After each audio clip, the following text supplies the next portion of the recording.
ডারউইনের drop-in পিচে fast বোলিংয়ের প্রদর্শনী দেখালেন হাসান মাহমুদ। তার গতি, সুইং আর নিখুঁত লাইন লেংথের তোপে ঘরের মাঠেই মুখ থুবড়ে পড়ল অস্ট্রেলিয়ার ব্যাটিং লাইনআপ। বল হাতে একাই অস্ট্রেলিয়ার ইনিংসের ভিত নাড়িয়ে দিলেন এই পেসার। শেষ পর্যন্ত ৫৫ রানে ৬ উইকেট নিয়ে কেরিয়ার সেরা বোলিংয়ের কীর্তি করেছেন হাসান মাহমুদ। টেস্টে বাংলাদেশের পেসারদের মধ্যে এটি তৃতীয় সেরা বোলিং।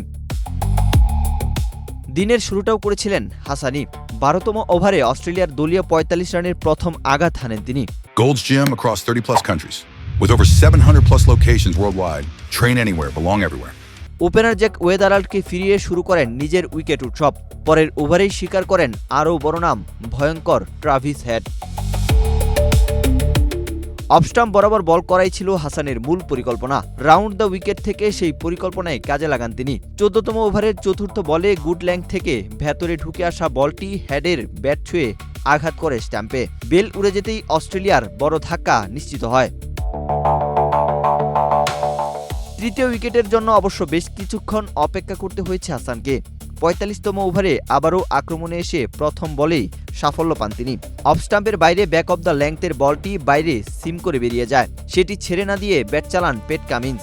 ফলাফল উইকেটের পেছনে লিটন দাসের হাতে সহজ ক্যাচ। সেখানেই থামেননি হাসান। পরের ওভারেই আবার আঘাত। এবার শিকার মিচেল স্টার্ক। অফ স্টাম্পের বাইরে গুড লেংথের বলে ব্যাট চালিয়ে লিটন দাসের হাতে ক্যাচ দিয়ে ফেরেন স্টার্ক। টানা ২ ওভারে ২ উইকেট নিয়ে অস্ট্রেলিয়ার লোয়ার অর্ডারও ভেঙে দেন হাসান। এরপর আসে দিনের সবচেয়ে স্মরণীয় মুহূর্ত। ৫২তম ওভারে স্টিভেন স্মিথকে ফিরিয়ে ক্যারিয়ারের তৃতীয় ফাইফার তুলে নেন হাসান মাহমুদ। প্রতিপক্ষের মাটিতে টেস্টে বাংলাদেশের পেসারদের মধ্যে সর্বোচ্চ ৩ বার ৫ উইকেট নেয়ার কীর্তিও করেন তিনি। দিনের শুরু করেছিলেন তিনি, শেষটাও করলেন নিজের হাতে। এর আগে ভারত ও পাকিস্তানের মাটিতে টেস্টে ৫ উইকেট পেয়েছিলেন এই পেসার। এবার অস্ট্রেলিয়ার মাটিতে ৬ উইকেট নিয়ে সেটিকে ছাড়িয়ে গেলেন আরও এক ধাপ। ওয়াহিদ হোসাইন জিহাদ, বাংলাদেশ প্রতিদিন।